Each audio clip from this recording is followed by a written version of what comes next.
아까 말씀드린 것에 거의 대부분 답이 있어요. 지방관들이 지역에 속속들이 깊숙하게 들어갈 필요가 없는 거예요. 그러니까 그냥 관아 근처에 적당한 숙소, 그리고 고려시대에는 그 역할을 너무나 많이 맡고 있었던 각 지역의 대차례 묵으면 됩니다. 큰 절에 묵으면 됩니다. 그래서 꼭 객사 같은 공식 공공 건물이 꼭 필요하지 않아요. 조선시대 아무리 작은 고을이라도 지방관들이 속속들이 다 발령도 받아야 되고요. 발령뿐입니까? 발령을 교체하는 것도 일이고요. 그리고 또 심지어 동원될 일도 꽤 많고요.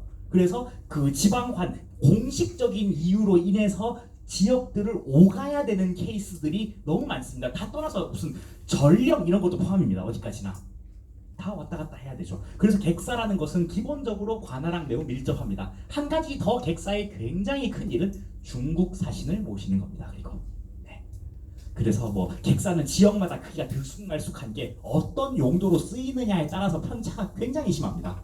어쨌든 그래도 객사라는 것이 제대로 구축이 된 곳은 그래도 지방이 제대로 운영이 되고 있는 곳이라고 할 수 있겠죠. 하륜 같은 케이스는 그 지역은 객사를 운영하기에도 뇌물 내느라 빠듯해서 제대로 못한다는 소리를 얘기하고 있는 거였고요. 참고로 향교도 결론적으로는 다 같은 곳입니다. 사실은 전근대 지도상으로 봤을 때는 관아, 객사, 향교는 3세트로 거의 도보 내에 있어야 됩니다. 원래는 그렇게 안 되는 것뿐이죠. 모든 게 향교를 지을 돈이 없어서 예를 들면 그 조선 초기부터 만들라 하는데 거의 100년 넘게 돼서야 그제서야 뒤늦게 다른 곳에 만드는 경우도 있고요. 조선 후기 돼서야 만들어지는 곳도 있어요. 객사 마찬가지입니다. 무너졌다가 딴 데 세웠다가 옮겼다가 하는 건데 원칙적으로는 고을의 가장 행정의 중심지에 세 군데가 다 있어야 됩니다. 조선시대의 상식으로는 그렇습니다. 고려시대 없는 곳이 더 많고요. 있다고 해도 들쑥날쑥합니다. 뭐 그 이유에 대해서는 말씀드린 바와 같듯이요. 연결이 꽤 되는 거죠. 그래서 객사는 그렇게 이어지는 곳이고, 뭐 평택향교는 아까 이 평택향교가 평택에 있지 않다는 게 여기서의 또 포인트죠. 그 팽성 저기 밑에 부분에 있습니다. 그게 전근대의 평택에서는 아까 말씀드렸던 진위, 수원이 아닌 팽성 쪽에 있는 향교입니다. 왜 지금은 그럼 향교가 남아있지 않을까? 요것도 그냥 여담으로 하나만 말씀드리자면, 아까 객사, 관아, 향교가 3세트라고 말씀드렸는데 지금의 장소로 봤을 때 대부분은 관아, 객사, 향교터에는 동사무소가 세워져 있습니다. 당연한 겁니다. 스스로가 일본 지배층이라고 생각해 보세요. 왔는데 거기에 면사무소나 뭘 만들어야 됩니다. 굳이 말하면 그 지역에 뭐 앞자리도 뭐든 좋습니다. 어쨌든 지배자들을 내려보내서. 근데 이미 관아가 그 일을 하고 있었잖아요. 그러면 당연히 목적 건물인 관아를 그대로 쓰거나 아니면 그걸 리모델링해서 조금 근대식 건물로 바꾸거나 일단은 최소한 싹 없애버리고 그 자리에 새로 세우거나 일단은 형식상으로는 그 지역에서 가장 거점 지역에 있기 때문에 그 지역에 싹 밀어버리는 거죠. 향교터에 초등학교 생기는 거 생각보다 많습니다. 특히 역사가 굉장히 오래된 초등학교다 이런 경우는 이제 향교였다 하는 경우 꽤 있고요. 아니면 뭐 심지어는 사실 관아 뒤였는데 향교로 적당한 자리라서 뭐 이런 경우도 있고 더러 있습니다. 현대로 대부분 바뀐 거예요. 그러면 향교가 오히려 멀리 떨어진 케이스가 외려 대원군 시기에 박살이 난 다음에 서원과 함께 철폐가 된 다음 근대 이후에 지역의 유지에 의해서 새로 만들어진 향교인 케이스가 오히려 더 많습니다. 지금까지 향교가 제대로 남아있는 경우는요. 왜냐하면 행정 중심지에는 이미 다 향교의 자리에 그 무언가 향교의 역할을 하는 게 세워지는 것이 지당하기 때문입니다. 아니 교수님, 지금 전국에 향교가 234개가 남아있거든요. 근데 거의 없어졌다고 하시는지. 원래 1읍 1교가 조선시대의 원칙입니다. 첫째. 그래서 조선시대 군현의 숫자는 그것보다는 훨씬 많습니다. 우선은 그거 그래서 현존하는 234개. 하나 더 말씀드리자면 한번 나중에 관심을 가지고 향교의 설명문을 제가 평택 향교 장이에요. 네 그렇습니다. 한번 자세히 한번 읽어보시면 아실 텐데요.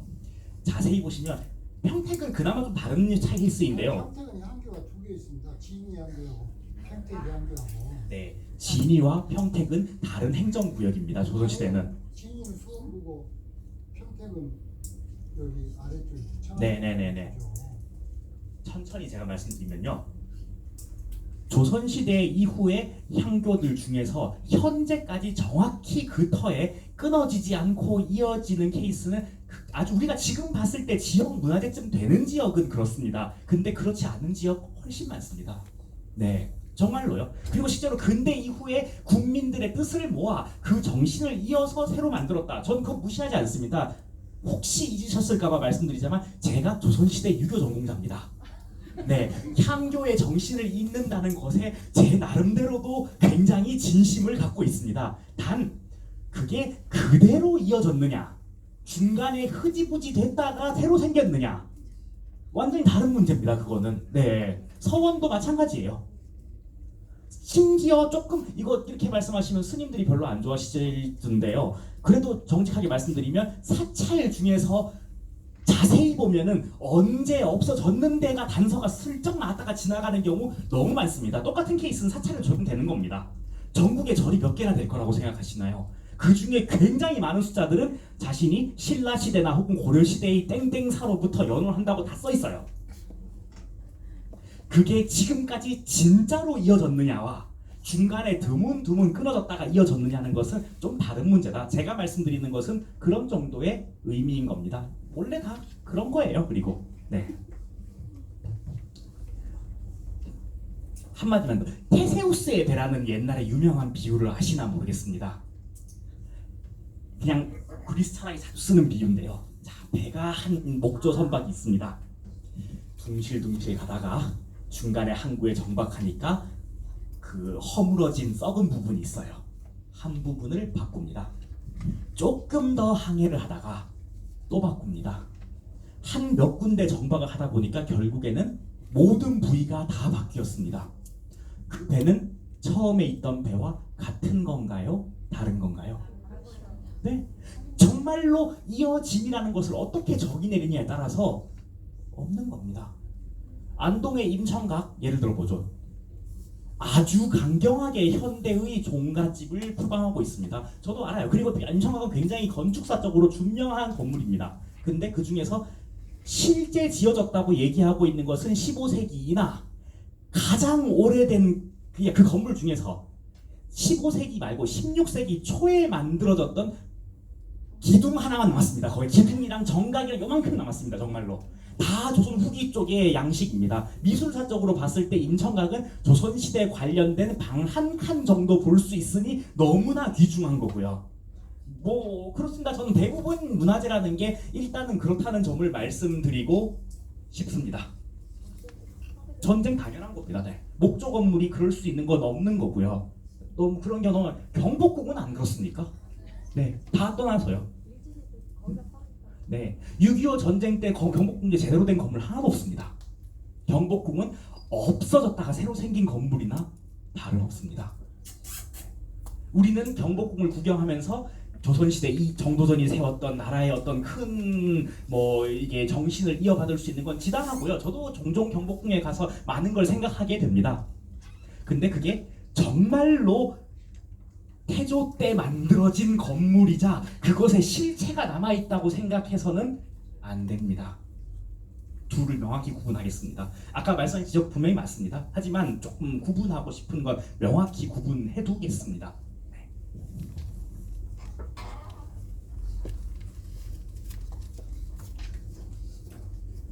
그리고 하나 마지막으로 얘기하면은 그 대부분의 목재는 몇백 년 가지 못합니다. 당연합니다. 네. 그래 이제 다음은 정도전 얘기가 나와야 되는군요. 하여튼 뭐 이 정도로 맞춰두고 저 첫 번째 시간에 대한 질문을 조금 받아보도록 하겠습니다. 네. 일단은 다음 시간부터는 드디어 평택의 인물 중에 아주 중요하다고 할 수 있는 정도전에 대해서 다루어 볼 예정이거든요. 네. 질문 있으실까요? 네. 우리가 고등학교 때 배울 때는 상소 부곡이 천민 지역이었다고 교과서에서 배웠었거든요. 근데 지금 선생님 말씀하시는 부곡은 무슨 그런 의미하고 조금은 차이가 있는 것 같아서. 네. 네. 다음 부분부터는 네. 그게 첫 번째 질문이신 거죠? 네. 참고로 향소부곡민이 천민이라는 것은 상당히 논쟁적인 학계의 사안이고요. 천민과 지금 그냥 합의하고 있는 것은 천민과 다름없는 대우를 받았다는 것이 그냥 일반적으로 통용되고 있을 뿐입니다. 왜냐하면 향소부곡민에게는 군역을 맡기지 않거든요. 그런 이유 때문에. 하지만 천인이라는 것은 그 자체로 또 법적인 신분입니다. 사실은. 그런 식으로 보면 향소부곡은 천민이라는 것을 명시해 놓은 공문서가 있느냐? 그건 또 아니거든요. 천역과 천민은 구분되는 문제다. 그 정도의 사안으로 얘기 드릴 수 있을 것 같아요. 네. 그럼 부곡이 향소하고 비슷한 거. 네. 향소 부곡이라는 게 그런 행정 단위가 따로 있었던. 네, 그렇습니다. 명학소, 무슨 부곡, 거평 부곡 이렇게 나누는데 사실은 역할은 거의 비슷한 것 같습니다. 그냥 뭐 처음에 만들어질 때는 역할이 좀 달랐겠지만 나중에 고려 중후기 되면서는 거의 비슷한 수공업 지역으로 사용되었던 건 분명합니다. 네, 다른 질문 있으실까요? 네, 그러면은 얼마나 쉬어야 되는지. 일단 한 10분 쉬었다가 네 다시 뒤에 시계로 40분까지 휴식하겠습니다.